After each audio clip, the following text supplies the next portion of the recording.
공부 열심히 하고 계시죠? 네. 자, 오늘은요, 시덥지 않은 부동산 예측, 집을, 아파트를 사야 될 건지 말아야 될 건지 원초적인 고민을 좀 한번 해보도록 하겠습니다. 이런 예측이 짤데기 없는 것이거든요. 그리고 대충 흘러가는 거 분위기 보면 아파트 사야 될 건지 말아야 될 건지 아마 감각이 있으신 분이라면 아실 거예요. 자, 그럼에도 불구하고 현재 시중의 전세, 월세 흐름이 심상치 않기 때문에 무주택자 입장에서는 이거 사야 되냐 말아야 되냐 고민이 좀 많을 겁니다. 물론 다주택자 같은 경우는 제가 감히 말씀드리고 싶은 거는 절대 사면 안 됩니다. 다주택자는 사면은 이자 부담이라든가 여러 가지 규제 때문에 아마 밤잠을 설치게 될 거예요. 자, 그렇다면 부동산 현재 아파트를 사도 되는 분위기냐? 한번 제 생각나는 대로 한번 말씀해 보도록 하겠습니다. 자, 일단 제 생각에는요, 무주택자 같은 경우는요, 언제나 하나님 신분입니다. 하나님.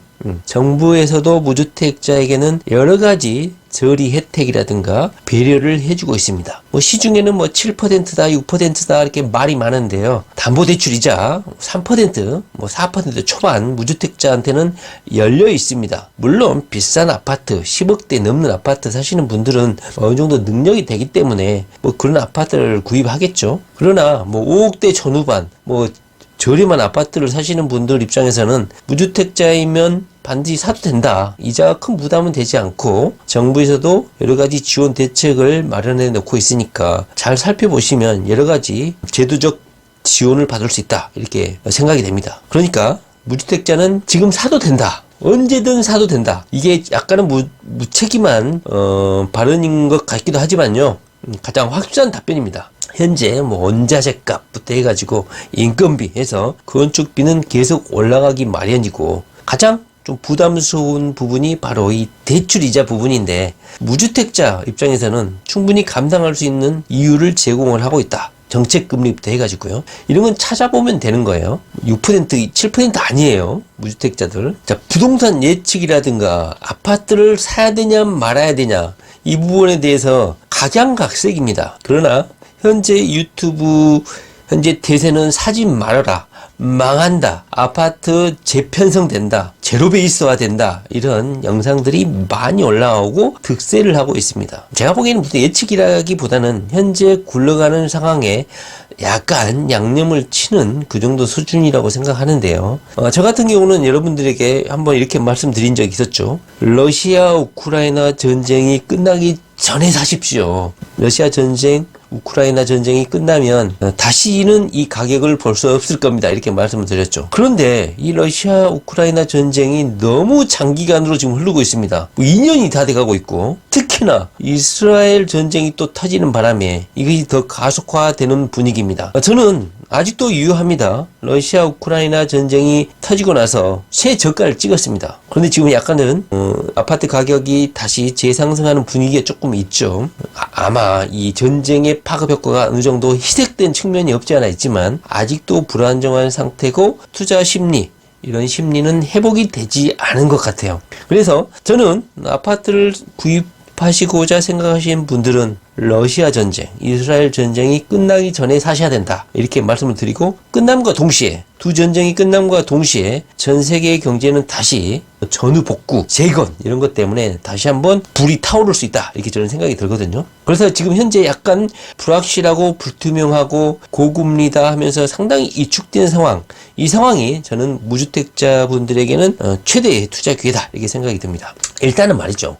한국만 국한해서 봤을 때는요. 저는 윤석열 정부가 들어서고 나서는 부동산 경기가 많이 급속도로 회복이 될 것이다. 물론 러시아 우크라이나 전쟁이 있긴 했지만 그러나 전혀 회복이 되지는 않고 있죠. 왜 그럴까? 우리는 윤석열 정부에 너무 기대가 컸다. 모든 부동산 정책을 다시 되돌리겠다. 이렇게 해가지고 상당히 기대감이 컸거든요. 예를 들면 윤석열 정부가 부동산 때문에 정권을 탈취한 게 맞기 때문에 부동산 정책에서 큰 변화가 있을 줄 알았거든요. 그럼에도 불구하고 거의 변화는 없었다. 미미하게 있었죠. 저는 윤석열 정부가 들어서게 되면 이런 다주택자들, 투자자들에 대한 어떤 규제가 좀 많이 완화될 거라고 생각했거든요. 대표적으로 소형 아파트 같은 경우 임대주택으로 등록할 수 있게끔 임대사업자 이 규제를 좀 제한을 풀 거라고 좀 생각했거든요. 그런데 여전히 그론조차 되지 않고 있습니다. 물론 원희룡이 같은 약간 진보적이고 좌파적인 성향의 무슨 서민을 위한다 이런 기치를 내걸고 있는 원희룡 때문에 약간 제도가 어그러진 측면이 없지 않아 있는데요.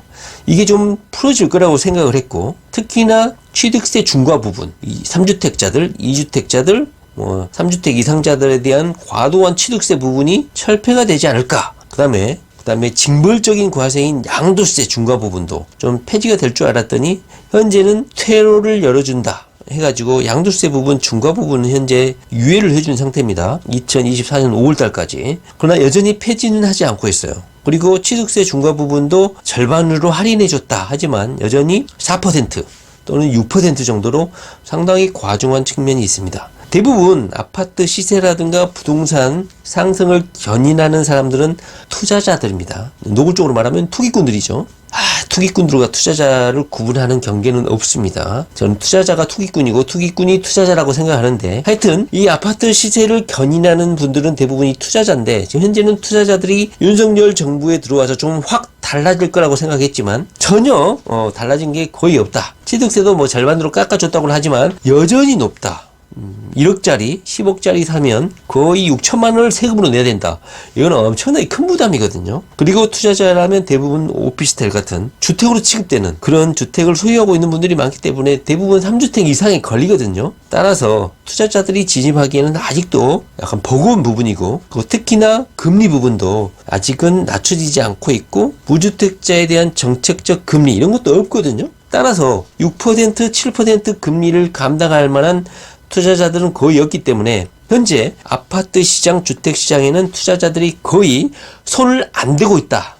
따라서 현재 아파트 부동산 시장은 실수요자, 적어도 2주택자, 1주택을 가지고 계신 분들이 투자 수요 개념으로 2주택까지는 현재 취득세를 일반 과세를 하고 있기 때문에 무주택자, 1주택자 분들이 이 주택 시장에 진입을 해 주셔야 되는데, 현재는 금리가 높기 때문에 투자를 주저하고 있다. 현재 이렇게 생각이 들고, 무주택자는 언제든지 사도 된다. 왜냐하면 적재금리 같은 거를 이용해서 구입하는데, 그리고 유지하는데, 이자 내는데 부담은 없지만 2주택 이상 되시는 분들은 금리가 아직은 높기 때문에 투자시장에 선뜻 발을 내딛지 못하고 있다. 이렇게 저는 생각이 듭니다. 따라서 현재 이 부동산 시장은 내년까지는 현재 일부 지역에서는 상승을 하고 있고 반등을 하고 있지만, 제가 보기에는 미국에서 금리를 현재 금리가 높은 상태에서 동결해 놓은 상태이기는 하지만 말이죠, 한국에서는 여전히 미국과 금리 격차가 크잖아요. 그래서 외국 자본이 밖으로 유출된다, 이런 위험성 때문에 한국은행에서 한 번쯤은 금리를 인상할 가능성도 농후하기 때문에 투자자들이 선뜻 투자에 나서지 못하고 있는 상황입니다.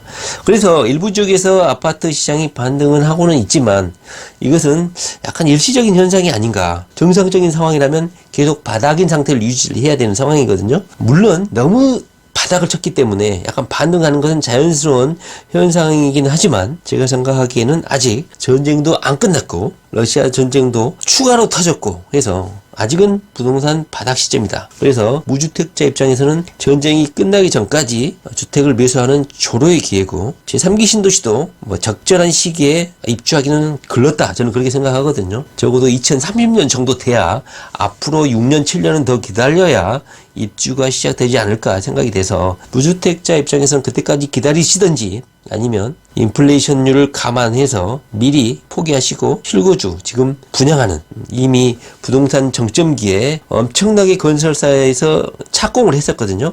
그 물량들이 앞으로 올해 내년까지 계속해서 입주를 시작하기 때문에 그때 잡아서 들어가는 것도 저는 괜찮은 선택이다, 이렇게 생각을 합니다. 자, 결론적으로 무주택자는 언제든지 정부의 정책금리를 이용해서 매수를 하시라. 그러나 다주택자 입장에서는 금리가 아직은 너무 높습니다. 그래서 투자하기에는 적절하지 않다. 한다면 수익형 부동산 정도는 괜찮다고 생각하지만 다시 팔 때 상당히 어렵더라고요. 그래서 그것도 만만치 않다 이런 생각이 들어요. 결론적으로 다주택자는 투자는 아직은 자제해라. 그러나 금리를 감당할 수 있다면 지금 아파트 가격이 좀 낮을 때 투자하는 것도 괜찮은 선택이다. 이런 생각이 듭니다. 원래는요, 이 주택담보대출 금리가 원래는 제로 금리가 정상이거든요. 근데 워낙 코로나 이후에 전쟁이 터지면서 고금리가 되고 나다 보니까 지금 약간 비정상적인 상황이거든요. 이게 정상적인 상황이 아니라는 걸 이해하는 게 중요하다. 이렇게 저는 생각이 듭니다. 무주택자는 사라. 낮다. 가격이 싸다. 그러나 투자자는 현재 윤석열 정부에서 달라진 게 크게 양도소득세도 내년 중과 부분도 내년 되면 다시 원상복귀해서 세수 부족에 시달리는 윤석열 정부가 세금을 걷어들일 것이다. 그리고 취득세 중과 부분도 현재 절반 깎아준 거 계속 유지할 것이다. 그래서 투자하기에는 적합하지 않는 시기인 것은 맞다. 이렇게 생각이 좀 듭니다. 연말 되고 또 연초 되면 부동산 시장 예측하기 난리일 텐데요. 전문가라는 사람들이 실질적으로 도움되는 것은 무주택자에게 집중되는 시장일 수밖에 없다. 이렇게 생각이 듭니다. 무주택자는 언제든지 사도 되고 현재는 아파트가 싼 시기다. 최저가에서 약간 반등하는 정도의 가격이니까 투자로 하셔도 괜찮다. 이렇게 저는 생각이 듭니다. 네, 앞날을 예측할 수 없는 약간 불투명한 불확실한 상황이 계속 진행이 되는데요. 무주택자에게는 열려있는 시장이다. 저는 이렇게 생각이 듭니다. 이자가 너무